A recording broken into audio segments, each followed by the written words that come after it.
Salut tout le monde, vidéo du mois d'avril, on va un petit peu changer, on va parler processeur, mais à travers les deux vidéos que je vais vous proposer là, hein, celle-ci puis celle qui suivra, on ira bien plus loin que l'ordinateur et le processeur. Vous allez voir qu'en partant de ce sujet, on va très loin et on englobe quasiment tous les sujets. Et on revient toujours à l'eschatologie et à la métaphysique. On a parlé de TSMC. Une entreprise qui fonde des puces, c'est comme ça qu'on dit, c'est une fonderie, enfin c'est une société qui possède des fonderies. J'aborderai ce point-là et le point de la stratégie, le fait que les semi-conducteurs qui permettent de fabriquer des microprocesseurs sont hyper stratégiques. Je reviendrai là-dessus dans la deuxième vidéo parce qu'il y a aussi il y a une erreur de croire que il n'y a qu'un endroit ou deux endroits où on fabrique des puces dans le monde. On reviendra à ça. Non, avant de parler de ceux qui fabriquent les puces, il va falloir parler des puces elles-mêmes, et tout un tas d'autres choses, et de revenir au départ, hein. Si, à la préhistoire. Il y avait l'homme. Bon, il avait des mains, il s'est relevé, et très vite l'homme a utilisé, alors il n'y a pas que l'homme qui fait ça, hein. Très vite l'homme a utilisé l'outil comme un prolongement de sa main, un prolongement de son action. Tu vois que c'est important. Et petit à petit, au cours du temps, il a créé des machines. Hein, un outil, c'est pas une machine. Un tournevis, c'est pas une machine à écrire. C'est pas un boulier. L'outil prolonge la main, prolonge l'action de l'homme, aide à l'action de l'homme. La machine, elle prolonge sa volonté. C'est bien plus complexe. Et puis petit à petit, on arrive au XXe siècle, et on arrive à des machines qui vont prolonger la pensée de l'homme. Qu'est-ce qu'un ordinateur? C'est des données de l'homme, il fait ce que lui demande l'homme, il fait ce qu'a conçu l'homme, il fait... L'ordinateur pense, oui, mais il pense pour l'homme. L'homme, depuis la préhistoire, jusqu'à il y a très peu, enfin, depuis très peu, j'ai envie de te dire plutôt, il s'est mis à animer l'inerte, ce qui ne bouge pas. Les téléphones, les caméras, les systèmes, les ordinateurs, les bots qui animent la bourse, tous ces bots qui animent les réseaux. On va animer l'inerte. L'inerte, c'est les robots, c'est les aspirateurs, c'est grâce à l'électronique. Mais l'électronique seule, ça suffit pas, surtout que l'électronique à la base n'était pas numérique. On a une électronique, au départ, analogique, avec des tubes. Donc il a animé l'inerte, il a fait penser la machine pour lui, mais c'est toujours la pensée de l'homme. Et depuis peu, et c'est ça qui est inquiétant, hein, on a fait penser la machine pour nous, maintenant on veut faire penser la machine, tout court pour elle. On veut laisser penser la machine. Et on voit un double mouvement qui est inquiétant, hein. Je te dis, on transforme de plus en plus les gens en automates, et on transforme de plus en plus l'inerte, les machines, en quelque chose d'intelligent. On parle d'IA, on parle d'algorithmes, on parle de réseaux de neurones, on parle de tout ce qui permet de penser. On veut maintenant laisser penser la machine seule, créer une IA forte. Elle pense par elle-même. Elle va proposer ses créations. On le voit déjà avec ces petites IA que sont ChatGPT et autres. Et en même temps, on veut empêcher l'esprit humain de penser. La propagande, la matrice qui t'incite à une pensée unique, etc. C'est toi qui es vivant, qui est doté d'un esprit divin, parce que c'est ce qui fait ta divinité, l'esprit, c'est ce qui te rapproche du grand esprit qui est Dieu.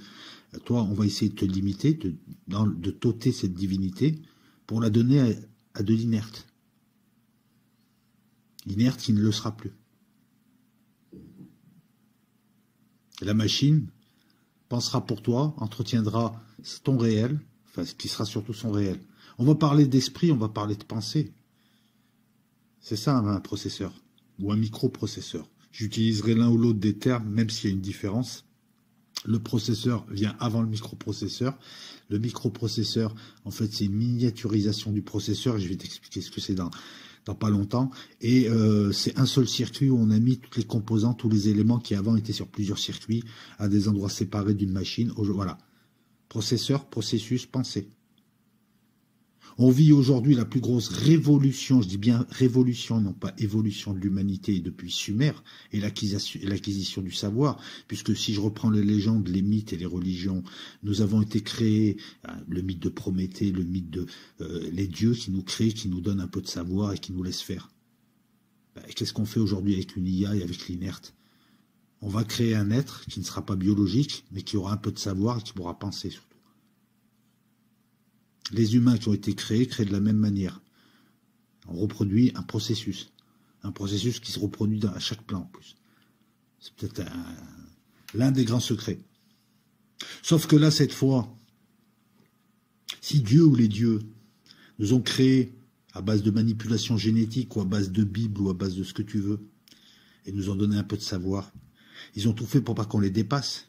Et aujourd'hui, il y a une catégorie d'humains qui essayent de dépasser ces dieux créateurs ou ce Dieu créateur, mais qui en même temps participe à la création d'une créature, donc cet inerte qui se met à penser par lui-même et qui sera beaucoup plus puissant que l'homme à un moment donné. Hein. Donc en même temps, il crée une créature qui va absorber son créateur humain. Vu que l'IA fera en sorte que les humains n'aient plus d'âme, n'aient plus d'esprit, ce sera juste des cellules de lui, qui sera connecté au vrai réel. Je ne sais pas si tu me suis.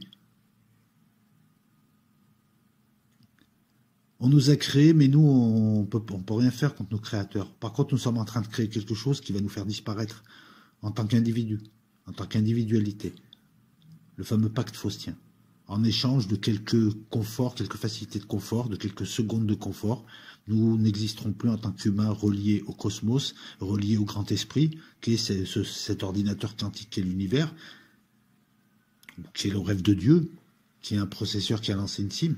On ne sera plus une unité reliée directement, on sera une cellule d'une créature que nous avons créée. C'est ce que dénonce la mémétique, c'est ce que dénoncent les religions, c'est le sens à donner à beaucoup de textes qui maintenant sont beaucoup mieux compris vu que la connaissance a augmenté. Pensez. Depuis un siècle, on voit avec l'ordinateur que la pensée, c'est un processus de traitement d'informations, la pensée. Selon certaines règles, selon une logique, on va traiter des informations, on va les ordonner, on va leur donner du sens. Depuis un siècle, c'est plus l'apanage de l'homme ou de l'animal biologique. L'ordinateur pense. Aujourd'hui, l'ordinateur pense. Il pense ce que nous lui avons mis. Le processeur pense. Quand je dis ordinateur, pense à processeur. Tout le reste, c'est les mains, c'est les yeux, mais le cerveau, c'est le processeur, le microprocesseur. Un ordinateur pense pour nous, pense ce que nous lui demandons de penser. Je te mets tel programme, tu vas prendre les informations de ce programme, tu vas les faire tourner, tu vas créer quelque chose, mais c'est ma création. Hein. On remarque aussi qu'il y a un penseur qui est humain et un fabricant qui entretient ce monde. J'ai besoin de l'ordinateur, j'ai besoin du processeur pour créer des mondes, créer des choses, créer des plans. Je suis obligé de passer par lui, il me sera supérieur, mais c'est moi qui l'ai conçu. On retrouve cette dualité gnostique entre le protopère qui pense et Yahoo, le démiurge, le processeur, l'esprit, c'est-à-dire Dieu sur un plan inférieur, hein, une émanation du protopère, qui lui fait exister avec le verbe et non plus avec la pensée. On est passé de quelque chose qui a une nature plus dégradée. C'est une vibration, c'est plus une pensée, c'est plus instantané, ça vibre. Et il entretient le monde avec la vibration. C'est la définition du dieu démiurge. En 1837, et on démarre la vidéo, Charles Babbage, un Anglais, va créer avec des roues, avec un système de roues, il va créer ce qu'on appelle des portes logiques, qui permettent des opérations logiques. C'est-à-dire que mécaniquement, tu peux reproduire une addition, tu peux faire une soustraction. En rentrant des données, tu peux faire des calculs. Mais c'est mécanique. C'est ce qui existait avant l'électricité. Hein. Je veux dire, il y a des systèmes mécaniques pour compter. Voilà. C'est l'ère des automates. 1837. Il faudra attendre 1891 pour voir Stroger créer un appareil, une sorte de commutateur, ça ouvre et ça ferme, basé sur une porte logique. Donc tu vois les idées comme elles sont amenées. Mais il faudra attendre 1907 pour créer avec des tubes la première porte logique qui permettra le « et ». Tu vas rentrer un truc plus un autre truc, ça va te donner les deux trucs. Avec des tubes qui s'allument, qui s'éteignent. On rentre dans l'électronique. Et à côté de ça, on rentre aussi dans l'ère quantique, puisque le quantique permet de donner le savoir fondamental qui fera que l'électronique est l'électronique. Et grâce à l'électronique, c'est-à-dire la caractérisation matérielle, la fabrication matérielle de ce qui permet l'informatique. Donc grâce à l'électronique, on a l'informatique. L'informatique, c'est la partie matérielle. Nous, on va parler électronique, là. Je vais parler d'un cerveau. Parce que c'est le physique qui permettra de penser. Ton cerveau, comme il est câblé, te permet de penser tel que tu penses. Mais en le câblant différemment, tu pourras, voilà, ton architecture de cerveau, hein, il y a l'architecture informatique, le pipeline, le superscalaire, tout ça, on n'en parlera pas. On va parler d'architecture physique. Là, ce que tu vois, c'est qu'avec des roues dentées ou avec des tubes, on peut créer de la logique, on peut créer de l'immatériel, on peut créer de l'addition que tu fais dans ta tête. Là, on a le matériel et l'immatériel qui se connectent. À partir des années 20, on va utiliser, puisqu'on a le principe avec des tubes, on sait créer une porte logique, on ne sait pas trop à quoi ça va servir, c'est ça la recherche fondamentale. On crée des concepts, on crée des choses, on ne sait pas à quoi ça sert, et à un moment donné, on réunit 2-3 trucs et on a une super découverte. Dans les années 20, on va utiliser des tubes à vide. Ces tubes à vide qui constitueront l'architecture des premiers ordinateurs, de l'ENIAC, de tout un tas d'ordinateurs qui étaient à tubes. Des milliers de tubes, des millions de tubes même. Hein, qui s'allument, qui s'éteignent et qui font qu'on crée de l'information comme ça. Cette information-là qui est utilisée. À l'époque, il n'y avait pas d'écran, il n'y avait pas de... On devait tout câbler pour une tâche bien précise. Hein. C'était assez complexe, il n'y avait pas de programme, il n'y avait pas de système d'exploitation. Il y avait juste des tubes qu'on câblait d'une certaine manière pour faire du calcul. Tout ceci, au départ, devait servir l'armée et la balistique et ensuite le spatial. Donc dans les années 20, on va utiliser des tubes à vide, hein, qui seront abandonnés ensuite lorsqu'on trouvera le transistor, parce qu'ils sont moins fiables, ils sont coûteux, il suffit de quelques tubes qui ne marchent pas pour tout refaire, et puis ça ne permet pas une programmation, ça ne permet pas une facilité, c'est cher, c'est pas fiable, c'est analogique aussi. Donc c'est à peu près, donc tu ne peux pas faire de calcul avec ça. Donc 1924, on va créer la première porte logique, c'est Bothe, B-O-T-H-E. La première porte logique électronique moderne, elle est analogique avec des tubes. Première porte logique, elle est créée en 24, même si l'idée apparaît en 1907, en 1924, on sait comment faire. En 1931, la physique quantique permet, et je te mettrai ça au montage, je ne vais pas rentrer dedans, permet plus ou moins de comprendre un petit peu ce qu'est la théorie des bandes quantiques, avec une bande isolante, une bande de valence, des électrons, même dans une bande isolante, peuvent passer à travers, on peut créer un courant. Ça va devenir la base de la théorie moderne des semi-conducteurs qui font l'objet de recherches depuis les années 80, qui sont des matériaux entre l'isolant et le conducteur.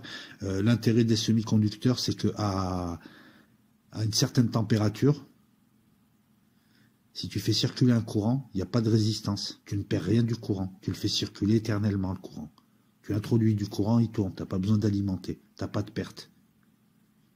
Et l'objectif de la recherche, c'était de retrouver cette propriété à température ambiante. Ça permet quoi? L'électricité gratuite. Elle ne coûte plus rien, l'électricité. Tu injectes un volume d'électricité et il tourne. Il n'y a pas de déperdition. Les semi-conducteurs, c'est par exemple le silicium. Et ça nous intéresse aujourd'hui parce que les semi-conducteurs sont des matériaux très stratégiques, notamment parce qu'ils permettent la fabrication des puces. On a choisi ce matériel et je vais t'expliquer pourquoi. D'autant que on a choisi le silicium qui est un semi-conducteur et cette théorie des bandes quantiques montre que si on fait quelques manips sur du silicium pur à 99,999%, si on introduit quelques impuretés, on peut créer des champs électriques, faire circuler des petits champs électriques qu'on pourra amplifier. Et ça, c'est grâce à la physique quantique. Physique quantique qui va nous suivre tout le long.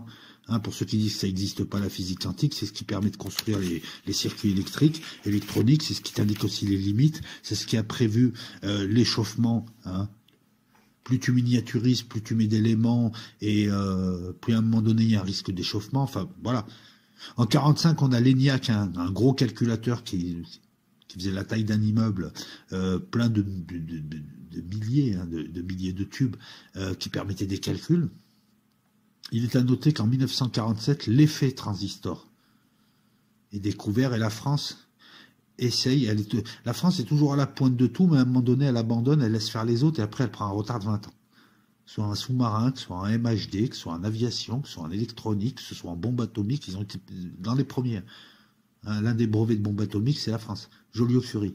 Et puis après c'est politiquement comme les mecs qui sont, enfin bon bref, voilà, comme si les mecs c'est des incapables, des incompétents, ils se cooptent, c'est des castes, t'as toujours des grosses brêles qui te laissent tomber ça, et puis 20 ans après, ah merde, les Russes en MHD, ils sont plus forts que, alors que dans les années 60, c'était les premiers. Bref, ben, la France en 47 était déjà sur le coup du transistor qui va remplacer le tube.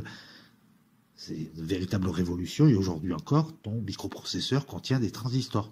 Peut-être pas de la même nature que les premiers, mais un transistor, c'est quoi? C'est une sorte de commutateur qui permet de laisser passer ou pas le courant. Tu le mets dans un circuit, c'est un feu rouge, c'est un feu. C'est un feu tricolore de circulation dans une ville. Le schéma électrique, c'est les rues. Tu as des schémas imposés. Voilà, tu vas imaginer un processeur comme une ville. D'ailleurs, je te mettrai les images, tu vas te dire oui, c'est bizarre. Puis ça va susciter des questions à toi. En 1954, on a le premier transistor en silicium. C'est Texas Instruments. À l'époque, il n'y avait pas d'ordinateur. Tu avais ou les calculateurs de l'armée, quelques-uns, ou les calculatrices. Texas Instruments, c'était la bête à l'époque. Elle faisait des trucs de fou. Après viendra IBM avec les ordinateurs. Pourquoi le silicium? Parce que déjà, il faut que tu saches que 95% de la croûte terrestre est composée de silicium divers. Pour le processeur, on va utiliser du dioxyde de silicium, mais voilà, il est excellent pour la conduction. Il est abondant, c'est le deuxième élément que tu retrouves sur Terre, donc en premier c'est l'oxygène. Et le silicium, c'est le corps de la Terre, hein, l'IA sera l'esprit de la Terre. Là, le silicium, c'est le corps du processeur. Tu vois un peu l'analogie? C'est rigolo. Ce n'est qu'en 58 qu'on créera le premier circuit intégré. Un circuit intégré, donc c'est un circuit comme une route, comme un ensemble de routes même. Hein, imagine, tu regardes un plan de ville, mais entrecoupé de feux, de portes logiques, c'est-à-dire de transistors qui laissent passer ou pas le courant, qui combinés par 2, par 3, par 50, par 100, selon des schémas, permettent d'aboutir à ce qu'on appelle des portes logiques, donc faire des opérations logiques, des additions, des divisions, que je te dise pas de conneries, des additions, des soustractions, permettent de faire des petits trucs, des petites tâches très très basiques, le plus basique possible. Ça permet les commandes électroniques simples. En 58, on n'a pas de microprocesseur encore. On a des circuits qui serviront à l'automatisation dans les usines. On a, voilà. Donc les processeurs, ils sont basiques. Là, c'est pas des programmes qu'on rentre dans quelque chose. On a un câblage, une architecture qui est faite de telle manière qu'il y a une automatisation, il y a un certain nombre de tâches qui peuvent être faites grâce à ces portes logiques. J'allume, je pousse. Toutes les usines à la chaîne, les usines de voitures, toute l'industrie des années 60-70 va en bénéficier. Ça fera gagner de l'argent, ça permettra l'automatisation. C'est John Kirby qui va câbler manuellement un circuit dans un même bloc. Avant, tu avais plusieurs circuits. Là, dans un même bloc, il va mettre des mémoires, une unité arithmétique et logique qui permet des opérations logiques de base. Ça crée un circuit intégré. Les calculatrices en bénéficieront.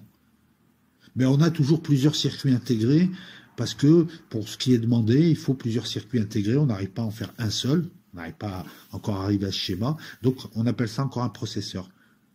Entre 58, premier circuit intégré, et 71, l'apparition du premier microprocesseur, on a 13 ans. Et là, on a l'apparition du premier microprocesseur. Si l'informatique avait gagne encore l'industrie, les banques, l'économie, et donc est très importante, on a besoin de cette électronique, le microprocesseur est la première puce, Intel 4004, apparaît le 15 novembre 1971. C'est un processeur miniaturisé puisque tous les circuits sont regroupés en un seul circuit miniature, dans ce qu'on appelle une puce. Ça va permettre l'informatique grand public des années 80, ça va permettre les téléphones portables, ça va permettre le multimédia, ça va permettre les puces, ça va permettre tout un tas de choses, puisqu'aujourd'hui tout a un processeur. Tout ce qui est électronique, c'est pas il y a des trucs, des badges, des machins avec des petits circuits électroniques, il n'y a pas besoin de puces, mais tout a besoin d'un processeur. Là, c'est Marcian Off qui va regrouper en un bloc tous les circuits imprimés, donc en 71. Et là, je te mettrai ça au montage, tu vas voir. C'est comme si tu observais un centre-ville avec ses rues, ses bâtiments, ses feux, ces bâtiments publics qui regroupent des gens, qui regroupent les électrons. Voilà, tout un circuit unique. Mais attention, il n'est pas en 2D. Un microprocesseur, c'est un circuit sur plusieurs étages. C'est comme si c'était des autoroutes à plusieurs étages. Une ville avec des rues au-dessus, des rues en dessous qui se connectent. Et tout un tas de portes logiques composées de transistors, de commutateurs, de condensateurs. Et tout ça forme un cerveau qui peut aller chercher des données, les traiter, les restituer. Qui peut faire des images, qui peut faire des voix, qui peut connecter des systèmes, qui peut calculer très très vite, qui peut tout faire. Qui peut faire du virtuel, qui peut... Aujourd'hui, tu peux tout faire grâce au microprocesseur, grâce à l'esprit. Il va penser par contre, il pense en 0 et en 1. Tel groupe de transistors s'ouvre, l'autre il se ferme, l'autre, il y en a un autre qui s'ouvre là-bas, il y en a un autre qui s'ouvre là, ça veut dire ceci, ça crée cela, voilà.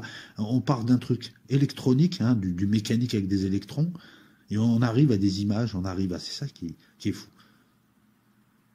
Et cet esprit va juste penser en 0 et en 1. Il y a du courant ou il n'y a pas de courant qui passe dans ce bout de secteur. C'est 0 et c'est 1, c'est pas pratique pour faire des programmes ensuite. C'est compliqué, des lignes de 0 et de 1 pour un programmateur. Voilà pourquoi on a créé des langages intermédiaires. Langages intermédiaires qui sont des langages qui, en fait, correspondent à des suites de 0 et de 1. C'est ce que comprend la machine, mais quand toi, tu vas coder avec ce langage intermédiaire. Il y aura entre les deux, je crois, un assembleur. Hein, il y a un langage d'assemblage qui va convertir tout ça en 0 et en 1. Et le processeur, lui, fait des 0 et des 1. Mécaniquement, enfin électroniquement. Je laisse passer, je laisse pas passer. C'est l'unité de contrôle qui fera ça, on y arrive. Et plus tu remontes vers toi, plus tu remontes vers ce qu'on appelle un langage de haut niveau. J'ai envie de créer une simulation avec des îles, des bateaux. Ça, c'est du langage de haut niveau. Je vais aller chercher des programmes adaptés. Et je vais commencer à coder avec ces programmes. Et ces programmes-là, ensuite, le codage fait qu'ils sont traduits dans une autre langue. Et à la fin, ça devient du 0 et du 1. En 1974, Intel va lancer la 8008. Hein, le microprocesseur 8008. Il y avait le 4004. 4004, ça correspond à 4 bits. C'est-à-dire, et tu vas voir que le processeur, pour traiter des infos qu'il va chercher ailleurs, il va les prendre par morceaux. Et là, c'est des morceaux de 4 bits. 4 lettres, 4 chiffres, 4 signes. En 74, c'est 8 bits. Il peut prendre le double. Ben, ça augmente la vitesse. Hein.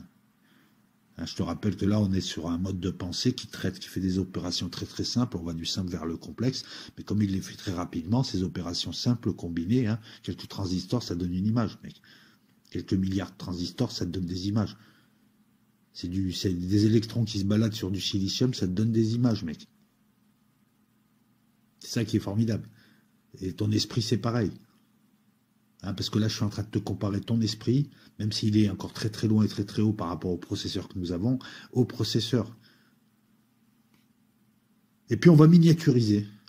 Parce que plus tu mets de transistors, plus tu crées de portes logiques, plus tu donnes la possibilité à ce processeur et à son architecture d'avoir ce qu'on appelle des jeux d'instructions, des instructions basiques, un peu plus complexes donc que les opérations de base faites par les portes logiques. Hein.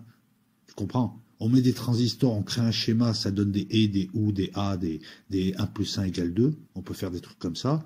Comme on peut faire des trucs comme ça, ben on va monter au plus complexe, on va combiner tout ça, on pourra faire des trucs encore plus complexes, et ainsi de suite.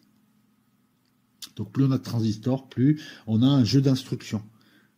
Ce qui compte, c'est que ton cerveau, il a une architecture physique. Cette architecture physique va te permettre des opérations de base, qu'on appelle des jeux d'instructions. Ces jeux d'instructions, c'est la base qui permettra de lire les programmes. C'est ça un processeur. Donc en fonction de ce que tu veux faire avec ton processeur, tu vas avoir une architecture particulière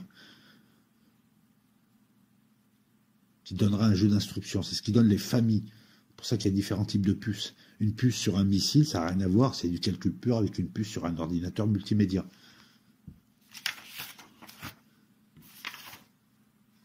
Et on est encore à ce moment-là, hein, dans les années 70-80, l'arrivée de l'informatique grand public qui finit d'informatiser la société. Hein, il ne restera plus que les administrations dans les années 90 et tout sera informatisé hein, grâce à la puce. On est encore avec ceux qui, dans les années 70, donc arrivent les puces, les microprocesseurs. On est encore avec ceux qui fabriquent les ordinateurs. On parle d'IBM, c'est celui qui fabrique l'ordinateur qui est important. Mais petit à petit, dans les années 90, c'est celui qui fabrique les systèmes d'exploitation qui nous intéressent. L'ordi, on s'en fout de la marque. On veut un Windows dedans. Ça, c'est dans les années 90. Et de plus en plus, aujourd'hui, on s'intéresse surtout au processeur. C'est ça qui compte dans un ordi. Le processeur, sa mémoire vive, sa mémoire cache, sa cadence. C'est ça. L'esprit, on remonte. On est parti du corps.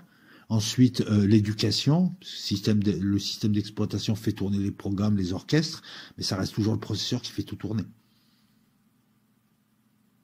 D'ailleurs, l'architecture von Neumann définit un ordinateur comme avec une mémoire, une unité centrale, donc un esprit, voilà, et des entrées et sorties. C'est l'architecture de l'informatique actuelle. Hein. Tu as une mémoire quelque part, tu as une unité centrale et tout le reste, hein, l'écran, c'est la souris, les claviers, c'est des entrées-sorties hein, qui te permettent aussi d'entendre, de voir, de restituer du son, etc., etc. Unité centrale, mémoire et entrée et sortie. Dans l'unité centrale, on a le processeur et on a d'autres éléments, parce qu'il y a une carte mère qui va regrouper une carte graphique, qui va regrouper une carte son, qui va regrouper d'autres éléments électriques qui, eux, ont peut-être aussi leur propre processeur, comme les cartes graphiques, mais en tout cas sont reliés au processeur principal, la puce, l'esprit. La réunion entre l'électronique, l'informatique, les mathématiques, hein, on va utiliser la logique booléenne et la physique, hein, le transistor moléculaire sur lesquels on travaille actuellement, les réseaux neuronaux, la physique quantique qui nous permet de définir plus ou moins un petit peu le comportement de l'électron au sein de ces espaces miniaturisés, tout ça c'est de la physique. L'électronique fabrique et permet l'esprit. Et tu sais quoi, on va pousser plus loin. Une puce n'a pas conscience du monde dans lequel elle est. Ce circuit imprimé avec ses portes logiques qui permettent tout un tas de choses, il va être dans un boîtier qu'on appelle donc la puce. Hein. En dessous, tu as une sorte de capsule thermique.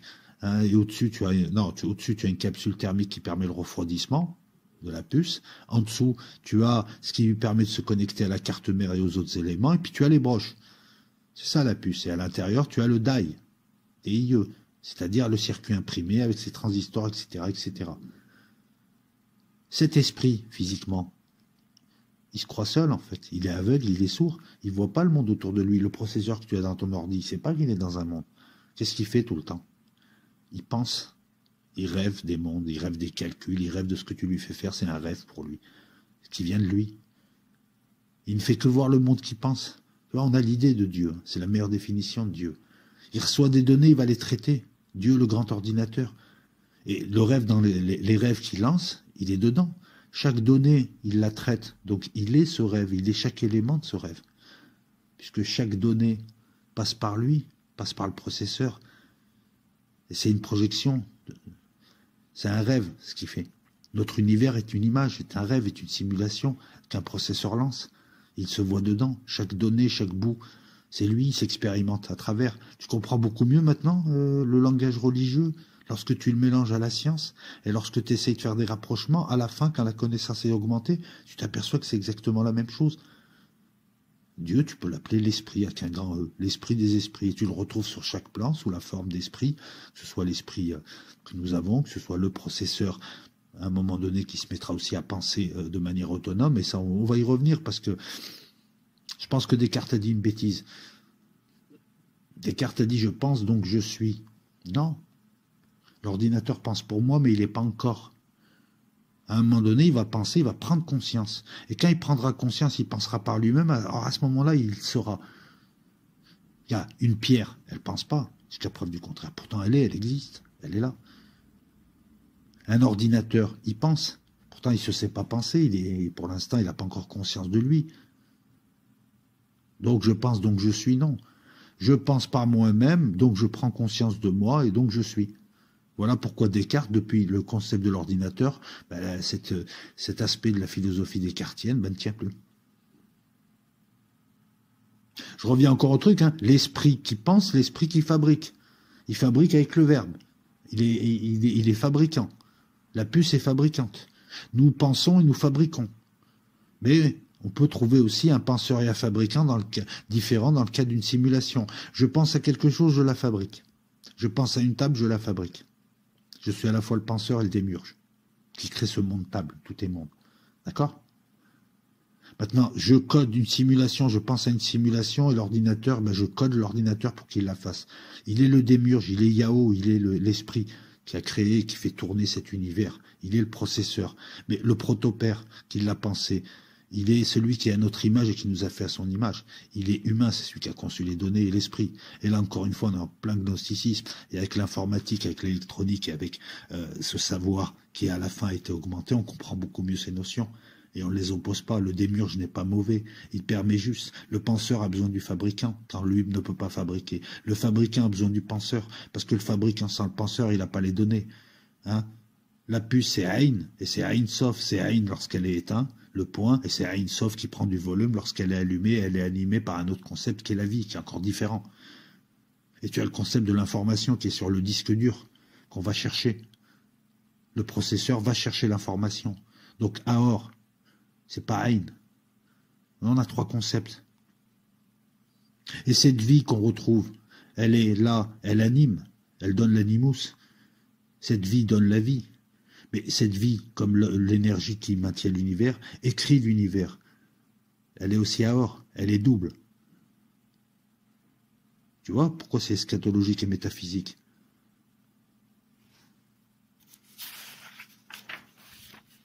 Tu vois l'enjeu réel des processeurs.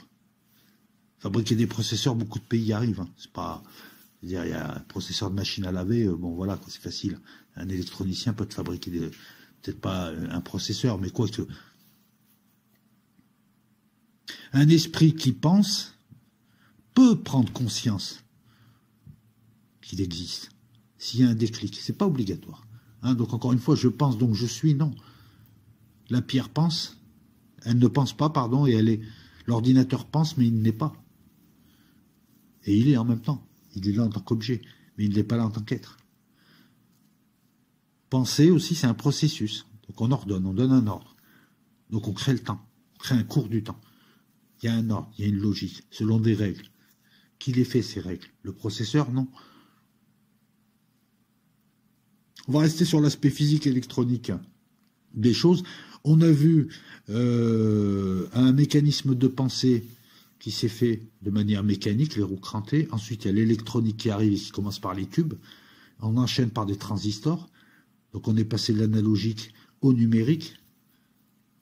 On est encore aujourd'hui à l'ère des transistors, mais c'est la fin des FinFET, par exemple, un certain type de transistors. Et on travaille sur des transistors de nature biologique, de nature moléculaire.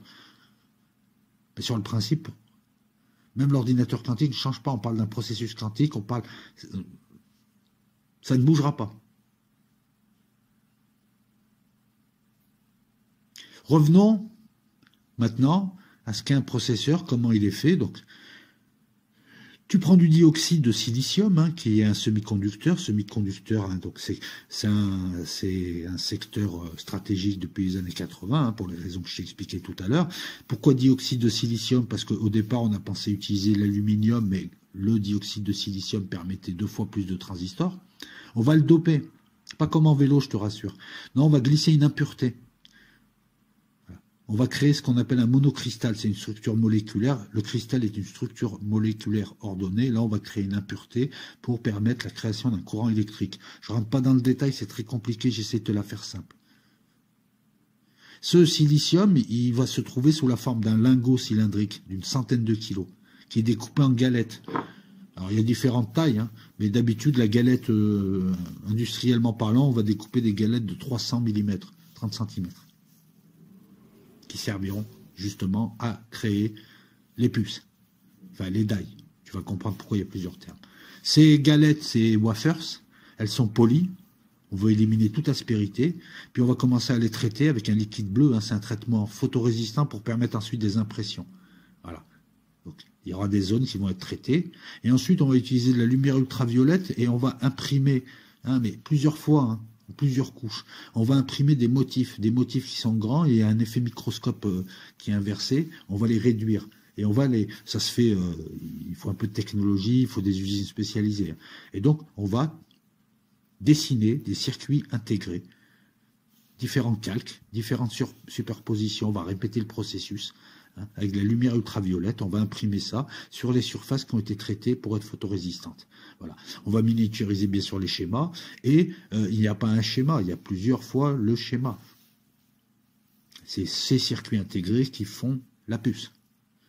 Puis on va nettoyer au solvant, un petit peu pour avoir le motif, pour avoir du relief, et on a le circuit imprimé, hein, sur lequel on va pouvoir implémenter de la même manière les transistors, des connexions, des différents contacts, différents éléments qui font le processeur. Tu peux avoir jusqu'à 3,8 millions de transistors par millimètre carré.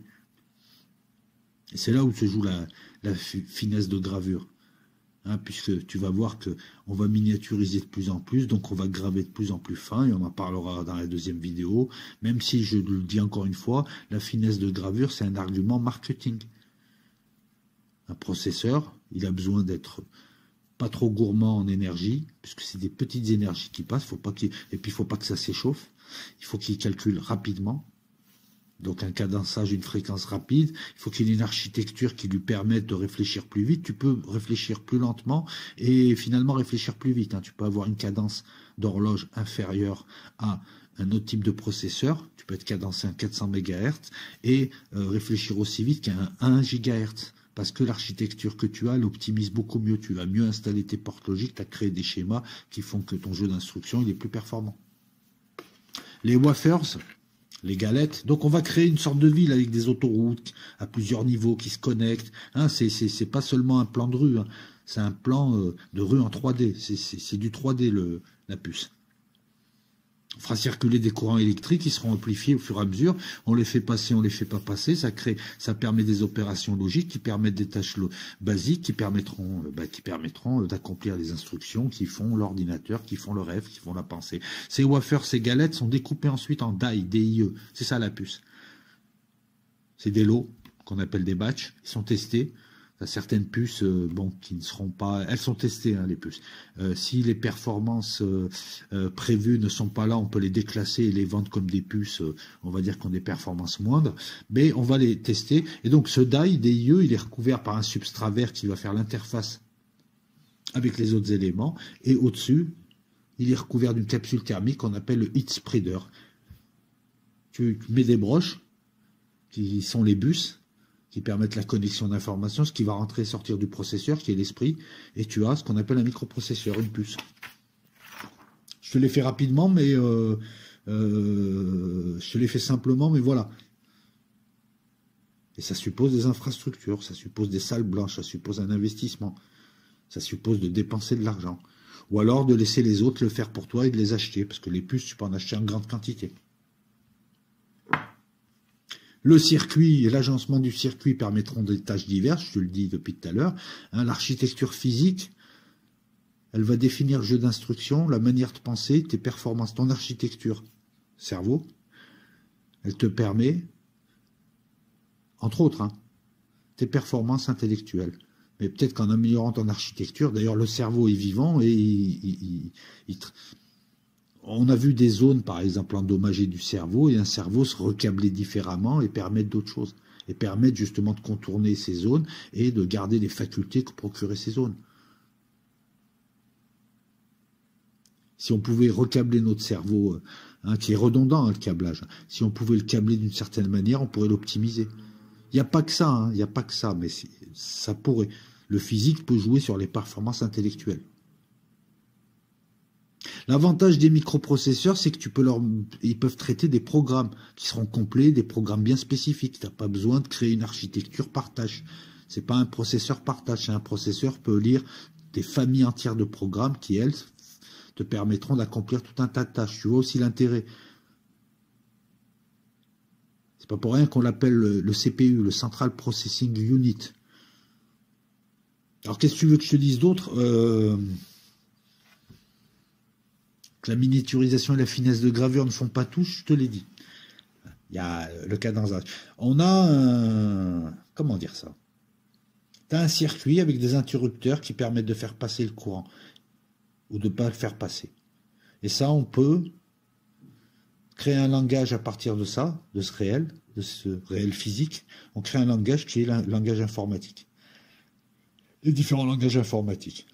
Voilà, là, tu as le langage machine. En gros, Dieu résonne en 0 et en 1, il résonne dans la globalité, il résonne dans l'instantanéité, et il résonne simplement. Mais très vite. Donc ça donne des choses complexes. Du simple au complexe. Un peu comme la création de l'homme, hein, de la particule à la cellule, à l'homme, et ensuite qu'est-ce qu'il y aura, je ne sais pas. L'esprit, là, il résonne en présent, absent. Il y a du courant, il n'y a pas de courant.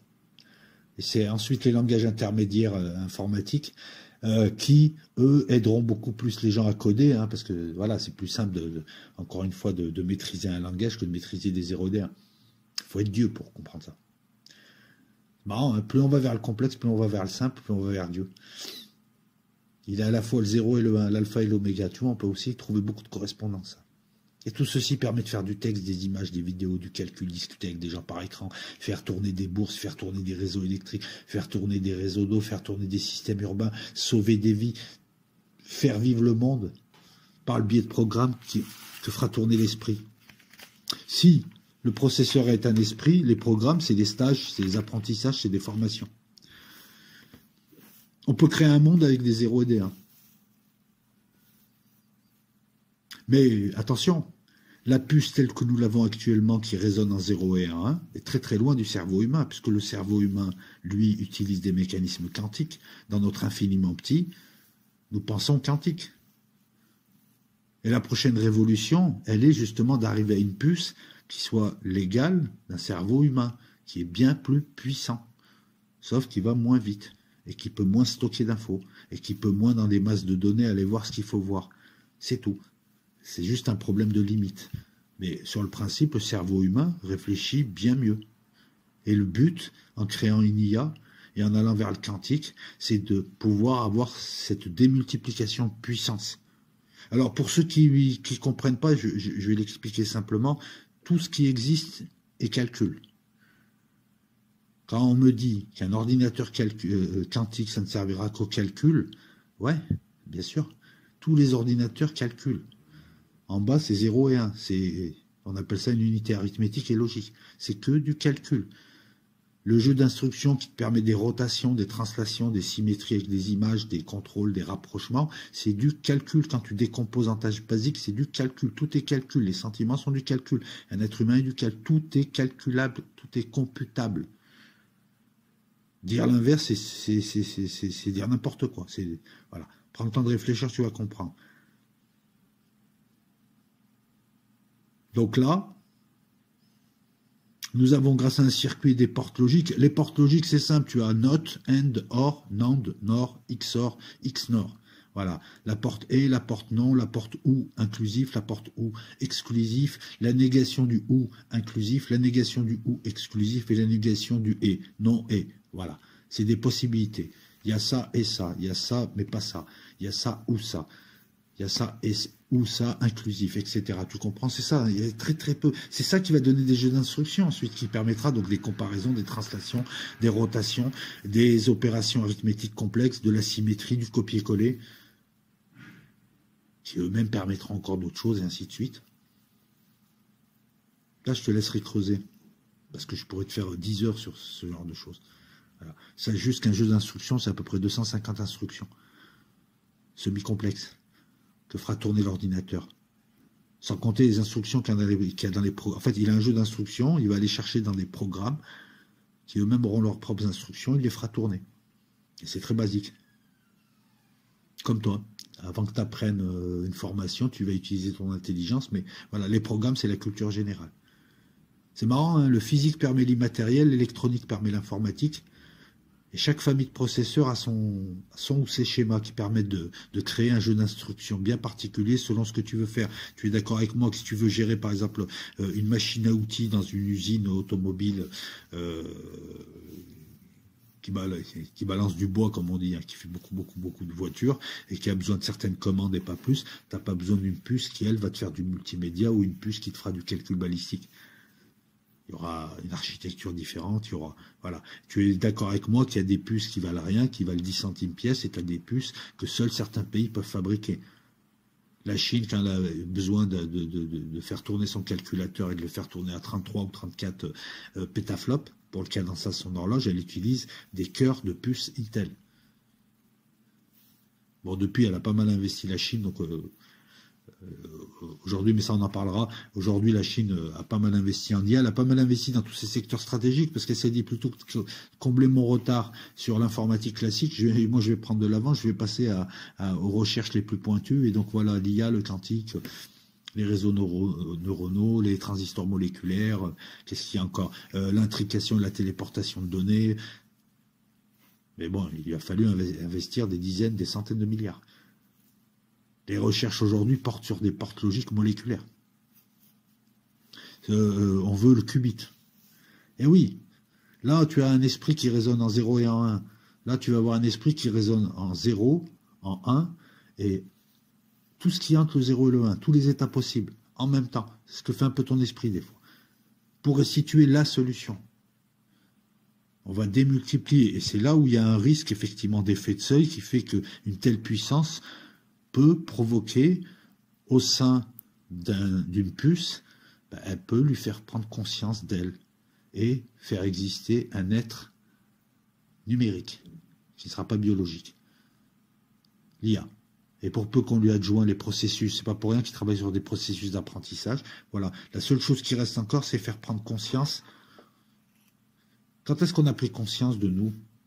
Il y avait nous, il y avait le monde. Quand est-ce qu'on a pris conscience? À quel moment? Grâce à quoi? Grâce à la puissance de notre cerveau qui, à un moment donné, il y a un effet de seuil. Tu passes un seuil, tu te transformes, tu deviens autre chose. Tu passes un seuil, tu n'es plus humain, tu es un ange. Tu passes un seuil, tu étais inerte, d'un coup, tu existes. Tu sais qu'il y a toi et les autres. Il y a très très peu de... Il y a que les espèces animales, éventuellement végétales, je ne suis pas sûr, on ne sait pas comment elles pensent, mais voilà, il y a que les espèces animales qui ont cette capacité. Si aujourd'hui on a un processeur qui a la puissance du cerveau humain et la vitesse que lui procurera la technologie, il ne pensera pas pour nous, il pensera pas voilà, il pensera par lui-même. Et partant de là, avec sa puissance, s'il est connecté à tout, avec sa manière de penser rationnelle et logique, il va très très vite devenir notre Dieu. Le sujet est important.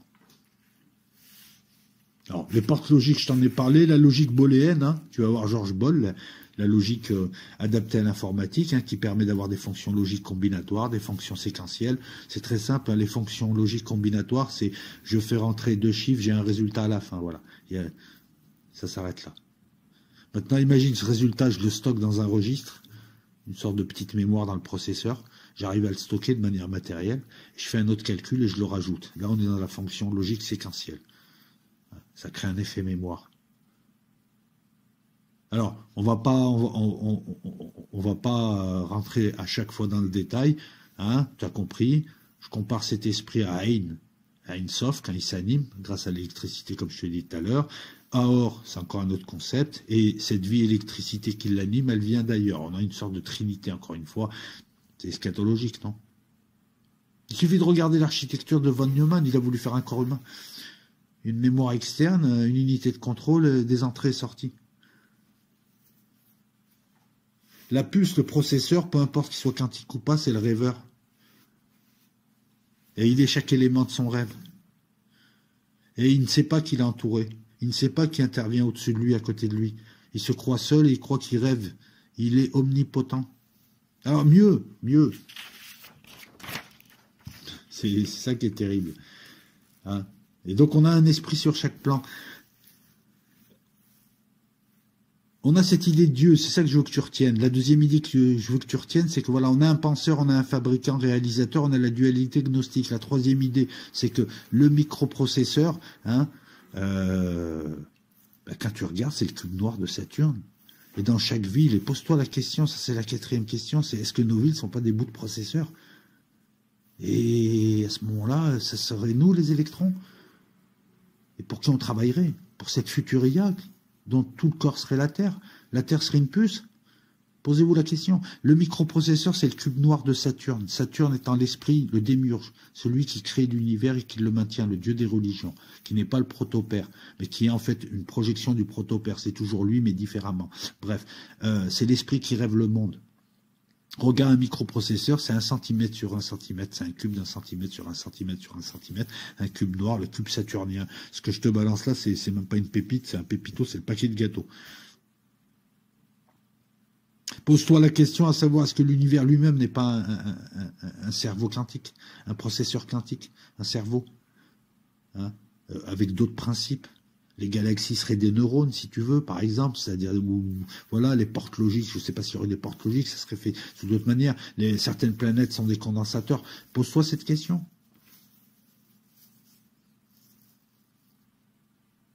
Tu sais quoi? Les notions de relativité de physique, on les retrouve encore une fois. Le processeur, il a son propre temps. Mon ordi, il est là. Moi, je vis un temps propre. Mon ordi, il est dans ce temps. Mais le processeur, il a son propre temps. Il ne sait pas qu'il y a moi, qu'il y a au-dessus, qu'il y a tout ça pour lui. Il n'y a que lui et rien. Puisqu'il ne voit rien. Il est seul face à lui-même. Il a son propre temps. Puisque dans le processeur, il y a un quartz qui est excité et qui émet des impulsions. Et il en émet beaucoup des impulsions. Je veux dire, un cadençage à 2 GHz, c'est 200 milliards d'impulsions par seconde. Chaque impulsion, c'est un cycle pendant lequel tu peux accomplir une instruction ou un bout d'instruction selon le type de puce, CISC, RISC, etc., etc. Il a son propre temps. C'est son horloge, sa fréquence, sa vitesse de pensée. C'est un temps cyclique, c'est des cycles. Il fait des tâches, il y a des cycles, il fait des tâches, il y a des cycles. On a l'idée d'éternité, en fait. Ça ne se contente pas de tourner en rond, c'est cycloïdal, puisque ça avance. Chaque tâche n'est pas la même que l'autre. Il y a un ordre entre les tâches. Il crée le temps linéaire, et à la fois le temps linéaire et le temps cyclique. Dans les années 70, tu avais 1 milliard d'instructions par seconde, donc 1 million de cycles par seconde, ça correspondait à 1 MHz. En 2015, les Chinois ont atteint la vitesse énorme de 33,86 pétaflops. C'est pas giga, c'est péta, c'est pas téra, c'est pétaflop par seconde. C'est l'unité de mesure de la rapidité de calcul du système. Même si la cadence ne fait pas tout, tu peux avoir quelque chose en 400 MHz qui pensera aussi vite qu'un ordinateur avec une fréquence de 1 GHz, ça donne une indication. Maintenant, fais attention, ça c'est la fréquence de pensée de Dieu, du processeur. Mais le processeur, il va travailler avec d'autres éléments.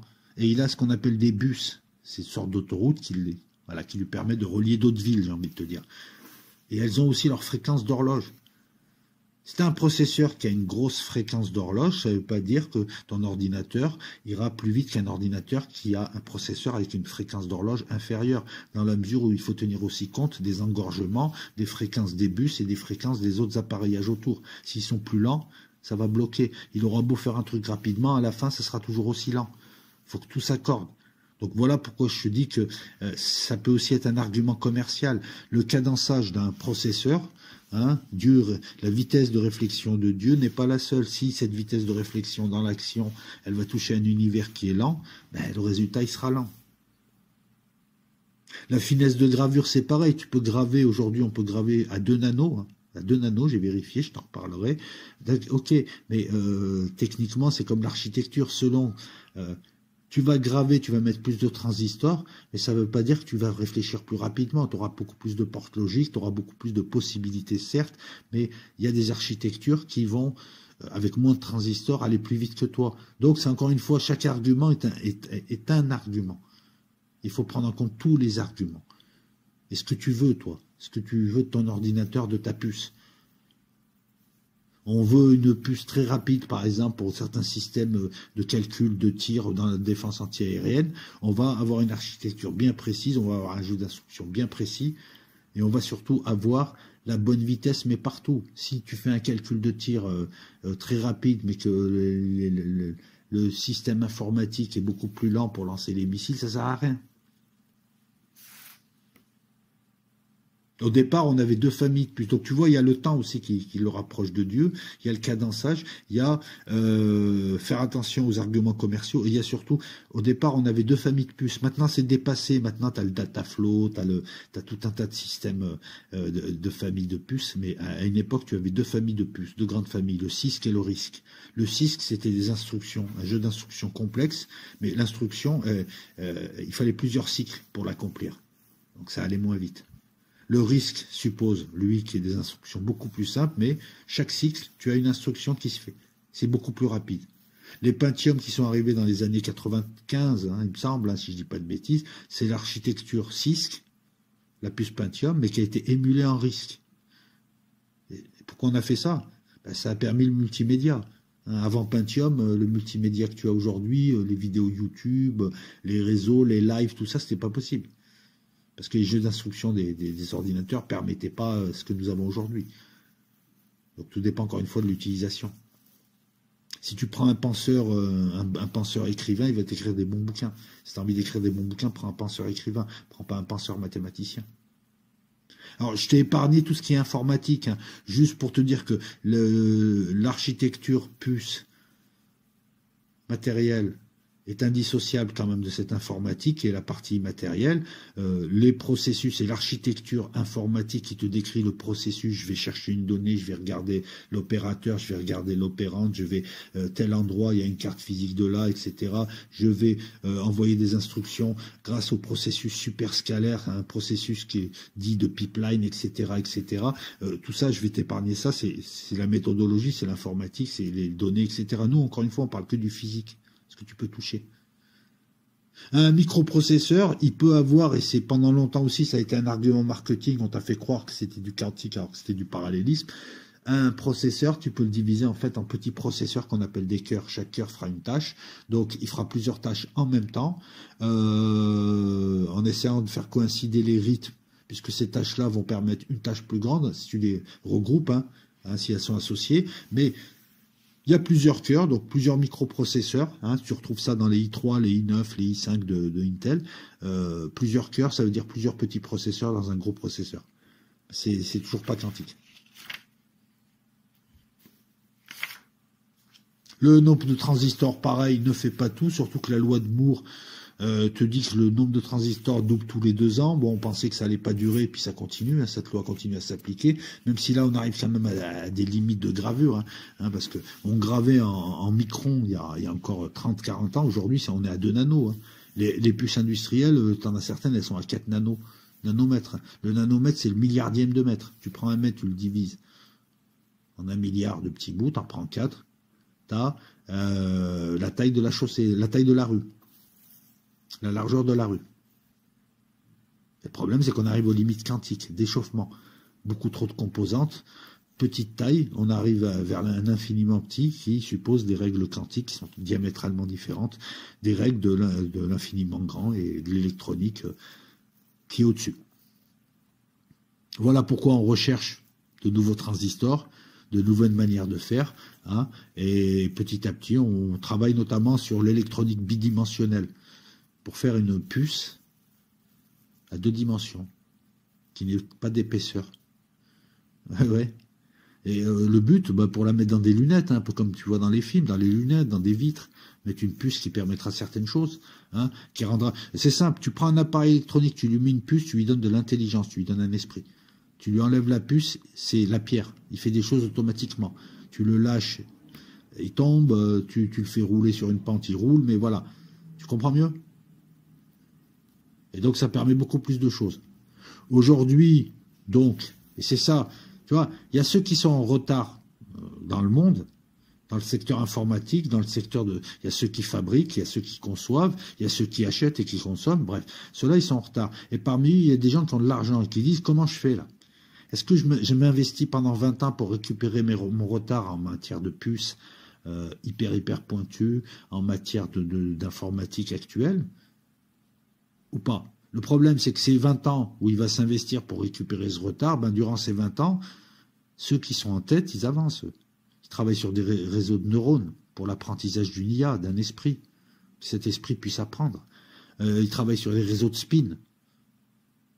pour stocker des données. Ils travaillent sur la lumière pour remplacer l'électron, voilà, des ordinateurs photoniques. Ils travaillent sur des transistors moléculaires. Ils travaillent sur une puce biologique. Ils travaillent sur l'informatique quantique. Ils travaillent sur le fait que si tu as un qubit ou deux, tu as le fameux 2 puissance n, c'est-à-dire que si tu travailles avec 10 qubits, c'est 2 puissance 10. Si tu travailles avec 100 bits, ça ne fait pas beaucoup pour toi.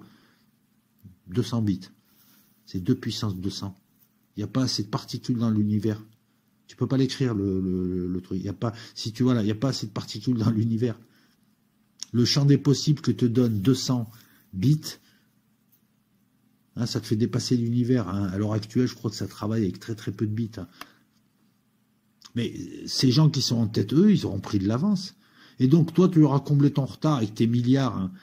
Bon, la Chine a mis un grand coup, donc elle s'est vite remise à niveau, mais je prends la Russie ou je prends d'autres pays qui ont décroché. Si tu veux rattraper ton retard là, les autres, ils seront passés à une autre technologie.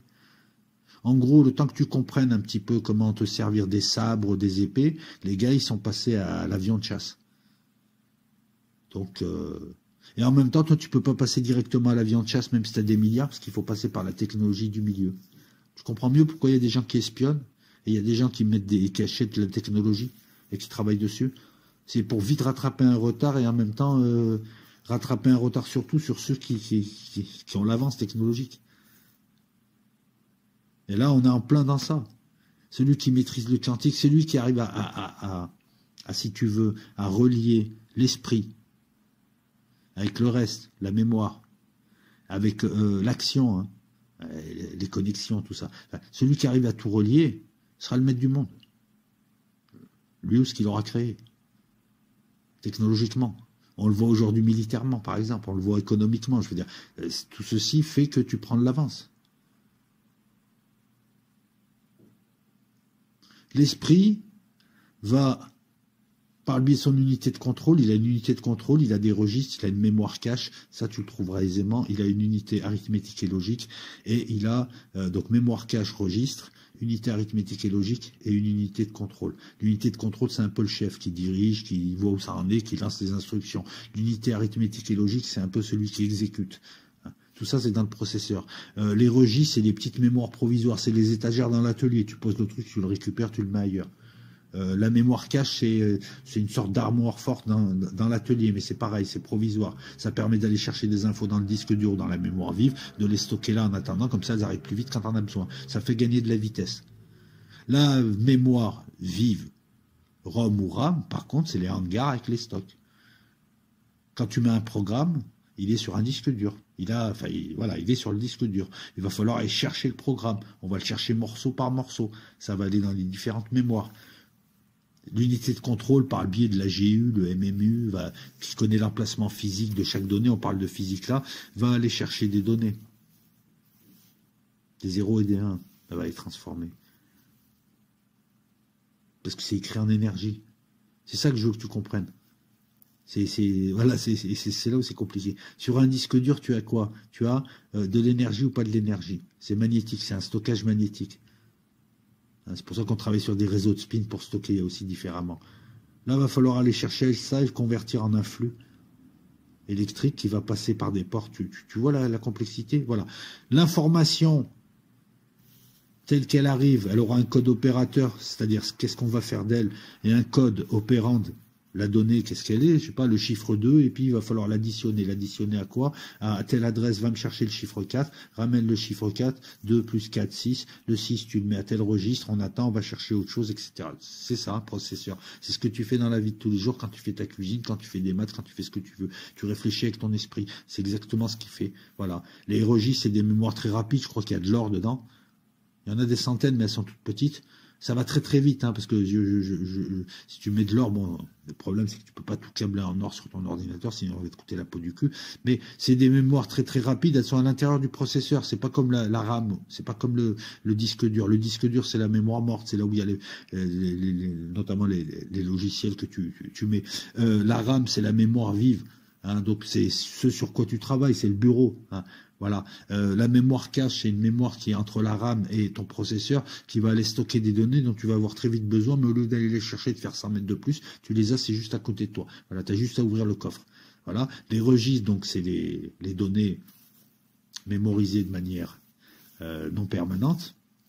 L'unité arithmétique et logique, elle va faire des opérations très très simples, hein, d'addition, des opérations simples, et l'unité de contrôle qui cadence tout ça, qui organise tout ça. Tu l'as, ton esprit. Ben, quand tu réfléchis, tu vois que ton esprit, il est un peu pareil, sauf qu'il va beaucoup plus vite parce qu'il utilise des processus quantiques. Il utilise l'instantanéité. Quand tu as une intuition, quand tu as quelque chose comme ça, c'est beaucoup plus compliqué. Voilà. Maintenant, ils sont où tes souvenirs dans ton cerveau? C'est des schémas électriques, comme un processeur. C'est des schémas électriques que tu reproduis, c'est tout. Mais je veux dire, il n'y a pas d'écriture, il n'y a pas de dossier dans ta tête. C'est une architecture qui va stocker, mais elle stocke comment? De manière chimique ou de manière... Elle va reproduire des schémas électriques, elle va reproduire des schémas qu'elle a mémorisés. À force de les faire, voilà, ça donne des habitudes. C'est pas pour rien que la puce, c'est l'incarnation de Dieu, comme nous. Sauf que nous pensons... Alors, est-ce que nous-mêmes pensons par nous-mêmes? Parce que nous ne sommes que les ordinateurs et nous pensons ce qu'on veut qu'on pense. Et si c'était le cas, à quoi ça sert qu'on est là alors finalement? On serait un livre ou un film. Alors que si on avait un petit libre arbitre, on pourrait faire comme pourrait faire une puce ou un ordinateur quantique, c'est-à-dire créer par lui-même et apporter quelque chose à son créateur. C'est ce genre de questions. Hein, ça nous éloigne de TSMC, de la Chine, mais non. Parce que ce qui est intéressant, c'est surtout ça, c'est ces enjeux. C'est pour ça que je t'ai fait une première vidéo avant d'aborder ça. Qu'est-ce que tu veux que je te dise de plus? Je pense t'avoir tout dit. Hein. Voilà. Pose-toi surtout la question. Hein, voilà. La puce, c'est une représentation de Dieu imparfaite, comme nos esprits sont imparfaits, mais c'est l'esprit, il pense en termes d'esprit, c'est Aïn et Aïn Sof. Aïn, c'est quand l'esprit ne réfléchit pas, c'est un point. Aïn Sof, c'est quand il prend du volume parce qu'il est activé. Aor, c'est toutes les informations qui viennent, elles ne sont pas dans le processeur, elles viennent dans le processeur, mais elles viennent d'ailleurs. L'énergie vie qui permet à l'ordinateur de tourner, qui permet le flux d'électrons et qui permet donc d'écrire des données, hein, de matérialiser des données, mais aussi de les animer. Hein, ça aussi, c'est un concept, le concept de vie, c'est un concept qui est le concept de lumière, hein, énergie-vie, qui est à la fois une encre, un support, est un concept sur lequel j'aimerais que tu te penches aussi. Un autre questionnement, je reviens dessus, sur lequel j'aimerais que tu te penches, c'est est-ce que nos villes sont des processeurs? Auquel cas, pourquoi? Après, on a évoqué le penseur humain, le fabricant, la connaissance, tout ceci, je ne vais pas revenir, hein. Protopère, sur un plan différent, c'est-à-dire très très loin de lui, hein, le protopère c'est l'esprit, il est avec sa pensée silencieuse, d'un coup elle s'anime, la première chose qu'il fait c'est une image de lui, elle s'appelle nous, l'intelligence. L'esprit, sa première image c'est l'intelligence qui lui permet donc d'émettre des principes de réflexion et de réfléchir. Et ensuite cette intelligence donne tout le plérobe. Et à un moment donné, Sophia, la connaissance, la femme qui provoque soi-disant une catastrophe, mais en fait c'est un processus, hein, ce processus qui permettra de donner, de lancer Yao, qui est une catastrophe, non. Elle a la connaissance et elle veut se rapprocher du père. Elle crée une image du père, voilà, qui devient son fils, qui est Yao, c'est la puce. Avec cette puce, elle provoque une catastrophe, non, elle crée un plan inférieur, une simulation, dans lequel la puce nous fait tourner Yao, Saturne, le démiurge, Yadalbot. Ce n'est pas un chaos, bien au contraire. Et dans ce plan-là, on recrée. Et ainsi de suite. C'est un mouvement perpétuel, où tu retrouveras Aor Sophia, tu retrouveras l'Esprit, et tu retrouveras son Fils. Cette trinité, le Père, le Fils, le Saint-Esprit. Le Saint-Esprit étant ce qu'a rêvé l'Esprit, c'est-à-dire le monde en dessous. Et on oublie la connaissance là-dedans. Ben là, encore une fois, là, il y a non seulement l'explication du gnosticisme à travers la science moderne, mais la réconciliation entre les gnostiques et les religions, dans la mesure où on te montre clairement que le démiurge, c'est juste une émanation de Dieu, donc ça reste Dieu, à un plan inférieur, et il est là pour fabriquer ce qu'a pensé Dieu. Donc il n'est pas mauvais. Cet univers n'est pas mauvais, c'est un univers qui a été créé, même l'imperfection a été voulue, donc même l'imperfection est parfaite. C'est ce sur quoi j'aimerais qu'on finisse. Je comprends mieux maintenant l'importance tactique, l'importance stratégique, l'importance eschatologique, l'importance ontologique, c'est-à-dire ton existence, hein, les interrogations sur l'existence elle-même. On arrive à retrouver un petit peu une meilleure compréhension en passant par le microprocesseur, une meilleure compréhension de ce que pourrait être Dieu, qui est un esprit. L'âme qui est l'animation, permise par l'électricité, qui permet aussi de faire circuler le savoir et de faire exister cette énergie qui prend différentes formes, voilà, qu'on appelle en tout cas avec différents noms, comme nous appelons avec différents noms le principe féminin, Sophia, Marie, Isis, hein. On peut même le démembrer, la mère, la femme, l'épouse, etc., etc. On parle toujours la même chose. On peut s'interroger sur les notions de bien et de mal, finalement. Qu'est-ce que le bien, qu'est-ce que le mal? Le bien, c'est quand tu crées et tu animes. Ou en tout cas, il y a une animation. Le mal, c'est quand tu détruis la vie. Le reste, c'est juste de la morale. Bien ou pas bien, peu importe, c'est relatif. La morale, elle est relative au temps, elle est relative à la personne, elle est relative à l'endroit où il est, à sa culture. Il y a des choses qui sont moralement bien pour certaines personnes et amorales ou immorales pour d'autres. Tout ça est dénoncé par les religions, par le mémétisme de Dawkins et autres, qui te dit faites gaffe à l'IA, par Hans Jonas, que je mettrai, par Descartes aussi, par tous ces gens qui disent vers où on va. Ça, c'est le problème de l'IA. Il y a ceux qui conçoivent, ceux qui fabriquent, et ceux qui prennent de l'avance et qui sont en train de créer leur Dieu, en se prenant pour Dieu, ils sont en train de créer en fait leur Dieu, leur Satan. Et ils vont perdre leur âme. Et ils vont vers le diable. Encore une fois. Hein. L'enfer est pavé de bonnes intentions. Là aussi, hein, ça s'applique à ça. Voilà, se méfier de cette technologie quantique et autres, parce qu'on ne sait pas sur quoi ça va déboucher. Ça débouchera forcément sur quelque chose qui nous avalera lorsque Dieu nous a créés, ou les dieux, ou ce que tu veux, parce que les Anunnaki, les Sumériens, c'est quelque part dans la simulation, on le voit comme ça, mais c'est des processus. Hein, un processus de passage d'un plan à un autre, et ensuite de faire, par le biais de la femme, ou par le biais de Prométhée, ou de qui tu veux, faire passer l'information sur ce plan, etc. Voilà, tout est voulu. Tout est voulu. Mais ceux qui nous ont permis ça, nous avons beau essayer, nous essayons de nous révolter contre eux, enfin en tout cas ceux qui dirigent le monde se révoltent contre eux, veulent se faire Dieu à la place de Dieu, et finissent tombés par l'IA, Satan, qui les avalera, et qui fera que ce ne seront plus des êtres divins. Parce que, encore une fois, ce qui fait ta divinité, c'est ton processeur, c'est ton esprit. Si tu es une cellule de quelque chose d'autre et un capteur qui transmet des données, tu ne penses plus par toi-même. Tu penses pour l'IA. Tu n'as plus conscience de toi. Tu n'es plus un être, tu es un bout d'un autre être. Le pacte faustien, il est là. Interroge-toi sur ça, et interroge-toi aussi à savoir, est-ce que toi, là, tu penses par toi-même, ou tu penses pour quelqu'un d'autre qui s'expérimente à travers toi? C'est super important comme question. C'est la fin de cette vidéo. On reviendra à des choses plus terre à terre dans une vidéo plus courte que je te mettrai dans très vite, là, hein, le temps de monter celle-là. Hein, nous sommes lundi, donc je vais la monter cette nuit. Celle-là, je vais quand même mettre de l'animation. Et donc, ces deux vidéos-là, voilà, ce sera les deux vidéos du mois. Et puis, elles seront suivies d'autres vidéos. Et puis, on va encore une fois, on va essayer de varier un petit peu les thèmes. Essayer d'aborder... même si, lorsqu'on aborde les thèmes, on essaie quand même à la fin, tu vois, on parle de puces, mais ça ne nous empêche pas de parler de mécanique quantique, de politique, d'eschatologie, de religion, de métaphysique, parce que finalement, quand on pousse chaque thème, on revient toujours sur ces thèmes supérieurs, sur ces thèmes premiers, j'ai envie de dire, qui sont là et qui semblent charpenter, qui semblent être la superstructure de ce réel qui est le nôtre. Voilà, donc à plus dans le bus, et puis à très très vite pour la deuxième vidéo. Tchuss.